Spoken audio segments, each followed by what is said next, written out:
बात करेंगे विस्तार से खबरों की। सबसे पहले बात कर लेते हैं रायबरेली से जुड़ी बड़ी खबर की। सपा जिला पंचायत सदस्य पर जानलेवा हमला हुआ है। बाइक सवार बदमाशों ने यह हमला किया है। तो रायबरेली से खबर, जहां सपा जिला पंचायत सदस्य पर जानलेवा हमला करने की कोशिश की गई।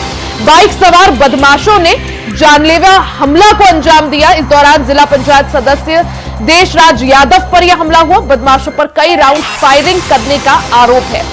13वीं कार्यक्रम से लौटते समय इस घटना को अंजाम दिया गया। शिकायत के आधार पर पुलिस जांच पड़ताल में जुट गई है। तो रायबरेली से ये बड़ी खबर आपको बता दें, जहां सपा जिला पंचायत सदस्य पर जानलेवा हमले की कोशिश की गई, जान लेने की कोशिश की गई। बाइक सवार बदमाशों ने जानलेवा हमला किया, जिसमें जिला पंचायत सदस्य देशराज यादव पर यह हमला हुआ। बदमाशों पर कई राउंड फायरिंग का आरोप है।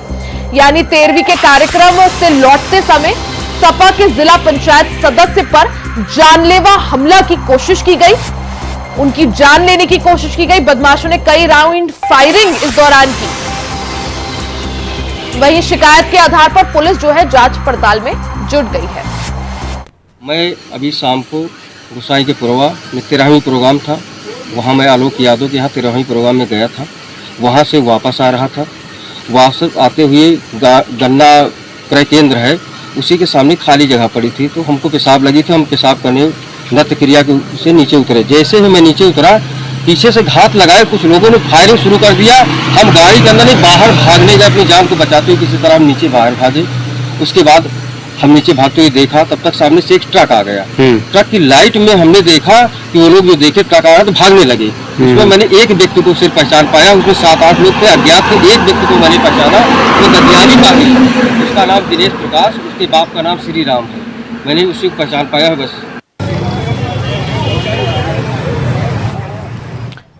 तो रायबरेली से खबर, जहां सपा जिला पंचायत सदस्य पर जानलेवा हमला किया गया, जान लेने की कोशिश की गई। कई बाइक सवार बदमाशों ने इस घटना को अंजाम दिया। जब सपा के जिला पंचायत सदस्य एक 13वीं कार्यक्रम में शामिल होकर वापस लौट रहे थे, उस दौरान इस हमले को अंजाम दिया गया। ज्यादा जानकारी के लिए सीधे राजू तिवारी का रुख करेंगे। राजू, जिस तरह से समाजवादी पार्टी के जिला पंचायत सदस्य पर जानलेवा हमले की यहां पर कोशिश की जाती है, क्या जानकारी, क्या अपडेट इसको लेकर? पूरा मामला गन्ना केंद्र के सलीब का बताया जा रहा है, जहां देशराज यादव ने बताया कि वो और वापस आने के दौरान वो केंद्र रुके और जिसके बाद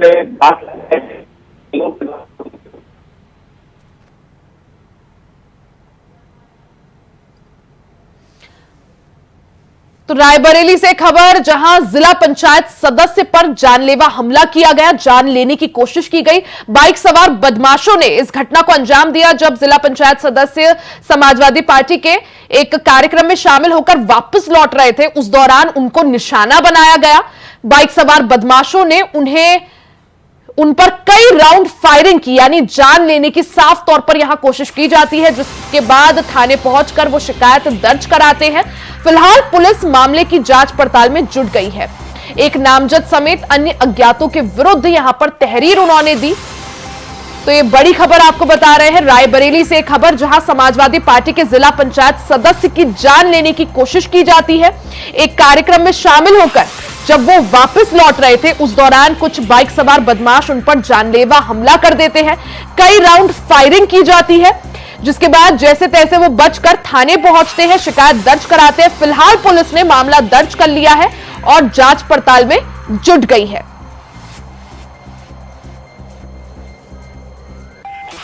तो रायबरेली में बदमाशों के हौसले बुलंद होते जा रहे हैं। समाजवादी पार्टी के जिला पंचायत सदस्य पर जानलेवा हमला किया जाता है। ज्यादा जानकारी के लिए सीधा राजू का रुख एक और बार कर लेते हैं। राजू, जिस तरह से पूरा मामला सामने आया है रायबरेली से, जहां बदमाशों के हौसले बुलंद होते जा रहे हैं, समाजवादी पार्टी के जिला पंचायत सदस्य की जान लेने की कोशिश की जाती है, जानलेवा हमला उनके ऊपर किया जाता है, क्या जानकारी इसको लेकर? बिल्कुल बता दें कि जिस तरह से प्रदेश सरकार की मंशा है कि ऐसे लोगों को चिन्हित करते हुए उनके ऊपर बड़ी कार्रवाई की जाए, लेकिन रायबरेली में इस तरह से दबंग आज भी अपराध और घटना को अंजाम दे रहे, तो ऐसे में निश्चित तौर पर उत्तर प्रदेश सरकार की जो कार्यशैली है, जो मंशा है, उस पर प्रश्न जरूर खड़ा होता है। लेकिन अगर बात करें रायबरेली पुलिस की, तो रायबरेली पुलिसिंग निश्चित तौर पर इस तरह की घटनाओं को सामने आने के बाद असफल जरूर नजर आ रही है, क्योंकि जो भारतीय जनता पार्टी के उत्तर प्रदेश के मंत्री दिनेश प्रताप सिंह है, उन्होंने साफ तौर पर कुछ दिनों पहले ही कहा था कि रायबरेली की पुलिसिंग व्यवस्था को दुरुस्त करने के लिए उन्होंने एक शिकायती प्रार्थना पत्र प्रदेश सरकार को लिखा। लेकिन इसके बावजूद भी अगर इस तरह की घटनाएं हो रही हैं तो निश्चित तौर पर प्रश्न खड़ा होता है रायबरेली पुलिसिंग पर। बता दें कि जो देशराज यादव सपा के जिला पंचायत सदस्य है, उन्होंने आरोप लगाते हुए ये भी बताया है कि वो भदोखा थाना के अंदर गए थे और उन्होंने लिखित शिकायती प्रार्थना पत्र दिया। इसके बावजूद भी जो प्रभारी थाना प्रभारी है वो उनसे मुलाकात नहीं किए, तो इस तरह से निश्चित तौर पर जो रायबरेली की पुलिस मित्र है उस पर एक प्रश्न चिन्ह फिर से खड़ा हो गया। बता दें कि ऐसी घटनाओं को अंजाम देने के बाद भी अभी पुलिस पूरे मामले की जांच करने की बात कर रही। हालांकि देर शाम की घटना बताई जा रही है, लेकिन अभी तक पूरे मामले में देशराज यादव को ना तो कोई सूचना दी गई है, ना ही मामले में कोई अभियोग यानी देशराज यादव जो है वो पुलिस के द्वारा उठाए गए कदमों या फिर कार्रवाई से संतुष्ट यहाँ पर नजर नहीं आ रहे हैं। राजू, अगर बात करें बाइक सवार बदमाशों की, तो कितने बदमाशों ने इस घटना को अंजाम दिया, कितने लोग इसमें शामिल थे और कितने राउंड फायरिंग यहाँ पर की गई थी? बिल्कुल बता दें, देशराज यादव ने जिस तरह से आरोपी शिकायती पत्र दिया है और उन्होंने बताया है, उनके अनुसार लगभग 4 से 5 दबंग थे, उनके द्वारा लगभग आधे दर्जन फायरिंग की गई है। हालांकि गनीमत रही कि वो खाई के नीचे थे और जब उनके ऊपर फायरिंग करने का प्रयास किया गया तो वो भागकर किसी किनारे में छुप गए और किसी तरह भागकर अपनी जान बचाई। लेकिन निश्चित तौर पर जब फायरिंग हुई तो उन्होंने डायल 112 को भी सूचना दिया।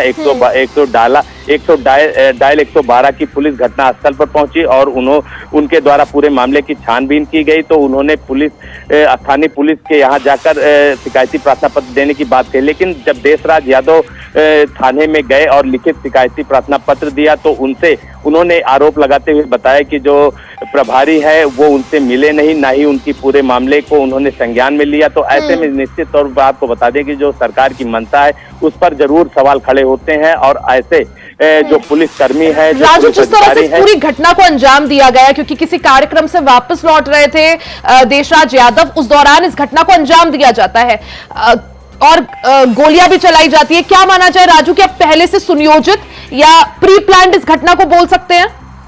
देखिए, देशराज यादव से जब पूरी तरह से बात करने का प्रयास किया गया तो उन्होंने साफ तौर पर कहा कि उनकी कोई पुरानी रंजिश नहीं है, ना ही उनकी कोई राजनीतिक दुश्मनी है। तो ऐसे में साफ तौर से जो राजनीतिक दुश्मनी और पुरानी रंजिश की बात सामने आई थी उस पर पूरी तरह से विराम लगा है और उन्होंने इस चीज से इनकार किया कि उनकी कोई दुश्मनी नहीं। लेकिन प्रश्न चिन्ह ये खड़ा होता है कि जब पुलिसिंग की व्यवस्था चुस्त दुरुस्त बनाए रखने के लिए प्रदेश सरकार निर्देश दे रही है तो ऐसे में सरेआम इस तरह की घटना होना और राजू, पुलिस का क्या कुछ कहना है? व्यक्ति निश्चित तौर पर अगर अंजाम दे रहे हैं तो पुलिसिंग व्यवस्था पर जरूर प्रश्न चिन्ह खड़ा होता है। बता दें कि रायबरेली पुलिस अधीक्षक के द्वारा भी स्थानीय पुलिस कर्मियों को दिशा निर्देश देते हुए कड़ाई से पालन करने के लिए कहा गया है। तो ऐसे में जो घटना को अंजाम देने वाले लोग हैं या तो उनके ऊपर पुलिस की कहीं ना कहीं संरक्षण, बिल्कुल, यानी रायबरेली से जिस तरह से मामला सामने आया, साफ तौर पर पुलिस व्यवस्था और पुलिस के द्वारा किस तरह से कार्रवाई की जाती है उसको लेकर यहां पर कई प्रश्न चिन्ह खड़े होते हैं। राजू, आप नजर बनाए रखें, बहुत बहुत शुक्रिया जानकारी के लिए।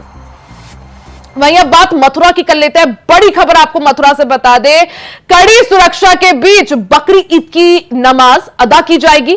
शाही ईदगाह मस्जिद में बकरी ईद की नमाज होगी। बकरी ईद को लेकर जिला प्रशासन ने बैठक की, लोगों के साथ जिला प्रशासन ने बैठक की, जिसके बाद माहौल खराब करने पर रासुका के तहत कार्रवाई की यहां पर बात सामने आई है। जिले में पुलिस, पीएसी, पैरामिलिट्री फोर्स तैनात रहेगी। तो बड़ी खबर आपको बता दें, बकरी ईद को देखते हुए पुलिस प्रशासन हाई अलर्ट पर है।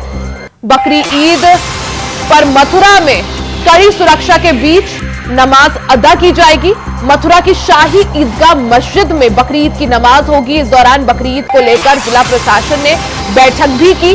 प्रशासन ने इस बैठक में कई सारे लोगों को शामिल किया, जिसमें कई सारे अलग अलग तबके के लोग शामिल थे।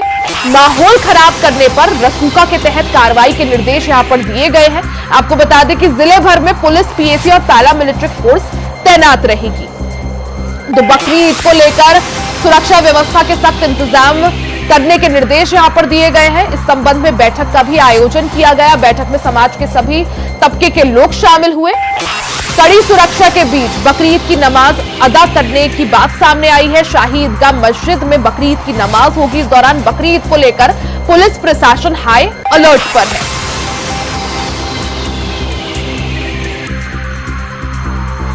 ज्यादा जानकारी के लिए सीधे मोहम्मद फारूक का रुख करेंगे।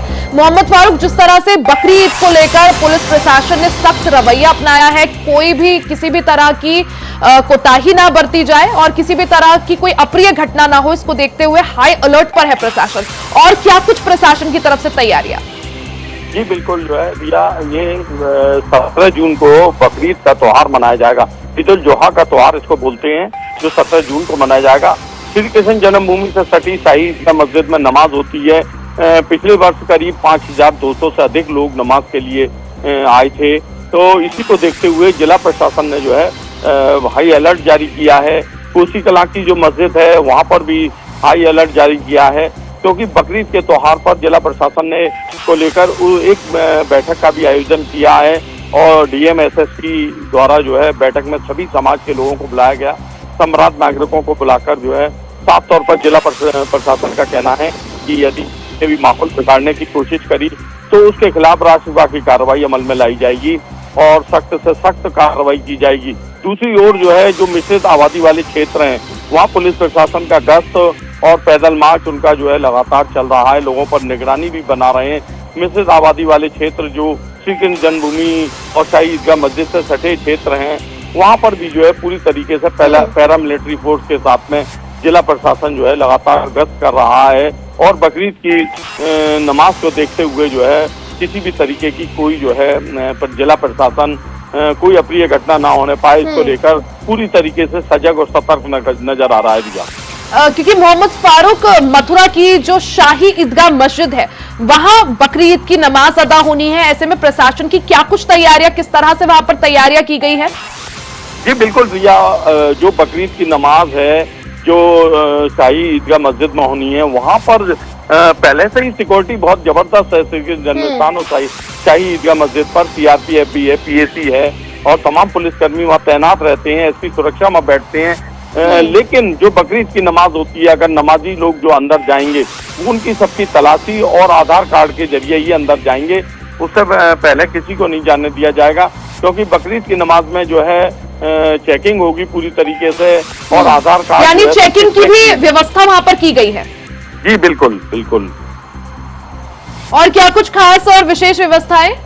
जी, प्रशासन द्वारा जो है तमाम तरीके की, जैसे नगर निगम ने पानी की व्यवस्था की हुई है और तमाम प्रशासन ने साफ सफाई व्यवस्था के इंतजाम किए हुए हैं। तमाम नगर निगम को उन्होंने सफाई के लिए कहा है और जिला प्रशासन का साफ तौर पर कहना है कि कहीं भी जो कुर्बानी होती है वो कहीं सार्वजनिक जगह पर नहीं हो।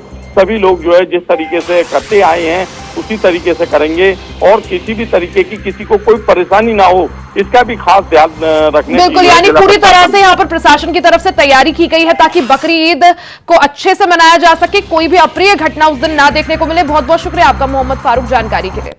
वहीं अब बात आगरा की कर लेते हैं। आगरा से बड़ी खबर आपको बता दें, डीसीपी सिटी सूरज राय ने बड़ी कार्रवाई की है। सिटी जोन के 31 पुलिस कर्मियों को निलंबित यहां पर किया है। कार्य में लापरवाही, अनुचित लाभ लेने वालों पर एक्शन लिया है। दरोगा, हेड कांस्टेबल और महिला कांस्टेबल इसमें शामिल है। विभाग में कार्रवाई होने से पुलिस महकमे में हड़कंप मचा हुआ है। आचार संहिता हटते ही सिटी जोन में ये कार्रवाई हुई है। तो ये बड़ी खबर आपको आगरा से बता रहे हैं, जहां बड़ी कार्रवाई देखने को मिली। डीसीपी सिटी सूरज राय ने बड़ी कार्रवाई को अंजाम दिया।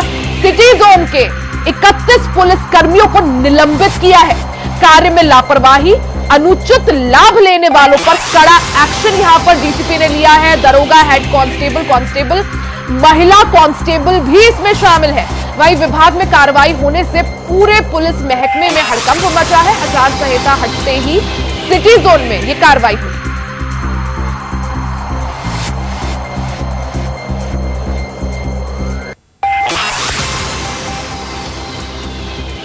मोहम्मद फारूक हमारे साथ लगातार बने हुए हैं। मोहम्मद फारूक, जिस तरह से ये बड़ी कार्रवाई और बड़ा एक्शन पुलिस विभाग द्वारा, डीसीपी सिटी सूरज राय ने बड़ी कार्रवाई को अंजाम दिया और 31 पुलिसकर्मियों को निलंबित किया है, क्या जानकारी, क्या अपडेट?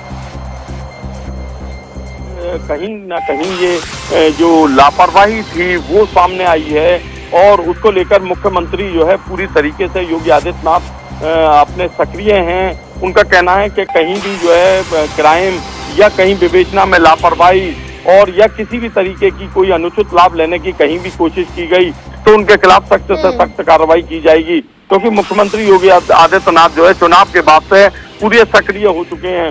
उन्होंने अधिकारियों पर पूरी तरीके से शिकंजा कसना शुरू कर दिया। इसी को लेकर 12 जून को यानी कल आगरा कमिश्नर द्वारा जो है एक आदेश किया गया और सब उसकी एक जांच कराई गई।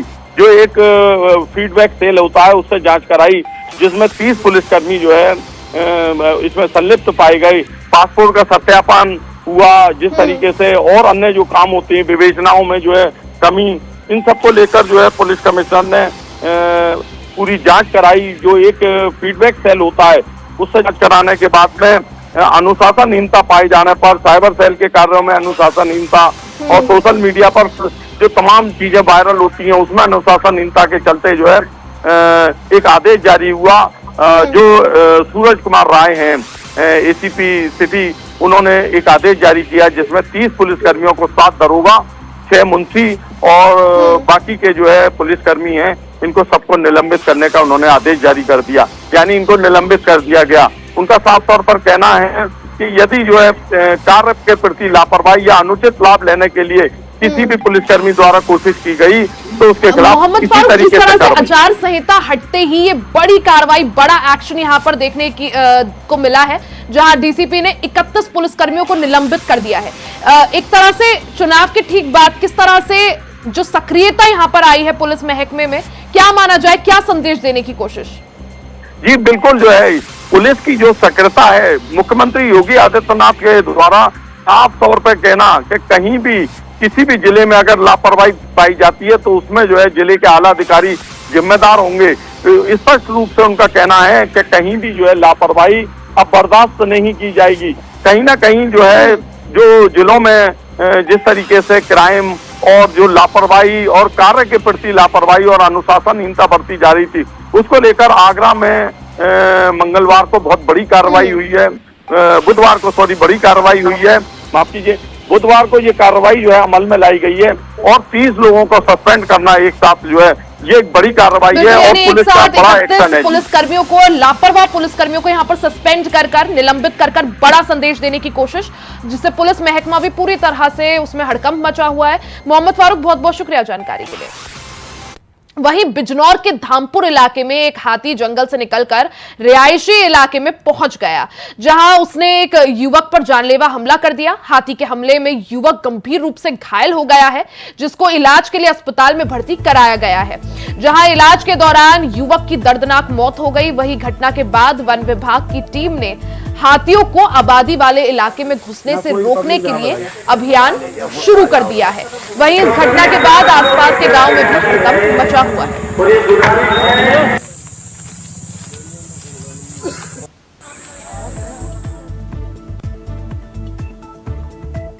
ये एक हाथी जंगल से आ गया था जो खूंखार हाथी है और इसकी सूचना मैंने वन विभाग को सुबह 7:30 बजे दे दी गई।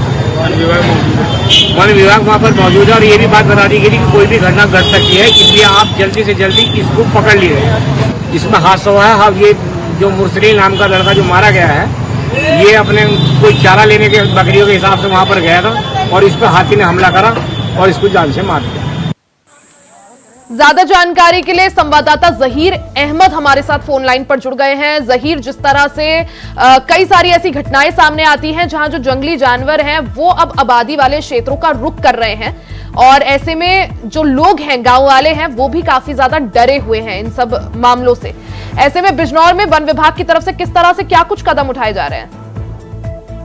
आपको बता दूं बिजनौर के धामपुर थाना क्षेत्र का मामला है, जहां पर हबीब वाला गांव में एक इक्कड़ हाथी जो है लगभग 35 किलोमीटर दूर जो अपने जहाँ सहावाला रेंज है, जहाँ पर हाथी और अन्य जानवर रहते हैं, वहां से निकल करके आबादी क्षेत्र में आ गया और आकर के उसने वहाँ तांडव मचाना शुरू कर दिया। तो स्थानीय लोग कुछ देखने के लिए हाथी को देखने के लिए मौके पर पहुंच गए और कुछ वीडियो बनाने लगे। कुछ लोग जंगल में वहां पर काम कर रहे थे, तभी हाथी ने एक युवक को अपनी सूंड में दबा दिया और दबा करके उसे इतना पटका कि उसकी हालत गंभीर हो गई। अस्पताल में ले जाया गया, जहाँ उसकी मौत हो गई। फिलहाल वन विभाग के पूरे जिले की लगभग टीमें, वन विभाग के कर्मचारी, डीएफओ, एसडीओ और पूरी टीम लगी हुई है हाथी को खदेड़ने में, और साथ ही मथुरा से एक्सपर्ट की टीम को बुला लिया गया है। लेकिन अभी तक हाथी वहां से गया नहीं, कुछ किलोमीटर जरूर वहां से हटा है, लेकिन अभी तक आबादी क्षेत्र में ही हाथी दिखाई दे रहा है। ऐसे में जहीर, क्योंकि हाथी जो है क्षेत्र में अभी बना हुआ है, हालांकि वन विभाग की टीमें डटी हुई हैं मौके पर, क्या माना जाए हाथी को रिहायशी इलाके से खदेड़ने में और कितना समय लगेगा और क्या कुछ कदम यहाँ पर वन विभाग की तरफ से उठाए जा रहे हैं? बिल्कुल, देखिए हमारे बाद जो बिजनौर के डीएफओ हैं AK सिंह, उनसे बात हुई। उनका साफ तौर पर कहना है कि बिना साइलेंसर वाली बाइकें, तेज आवाज वाले पटाखे और सायरन बजा करके हाथी को, शोर मचा करके हाथी को खदेड़ा जा रहा है। लेकिन हाथी जो है इक्कड़ है, और वो इक्कड़ जो हाथी होता है कहीं ना कहीं वो आवारा हो जाता है और वो जल्दी से काबू में नहीं आता। बिल्कुल, यानी वन विभाग की तरफ से पूरी तरह से यहाँ पर कोशिश यही की जा रही है कि हाथी को आबादी वाले क्षेत्र से दूर किया जा सके। जहीर, बहुत बहुत शुक्रिया आपका जानकारी के लिए। इसी के साथ इस बुलेटिन में फिलहाल के लिए सिर्फ इतना ही। खबरों का सिलसिला जारी रहेगा, बने रहे हमारे साथ।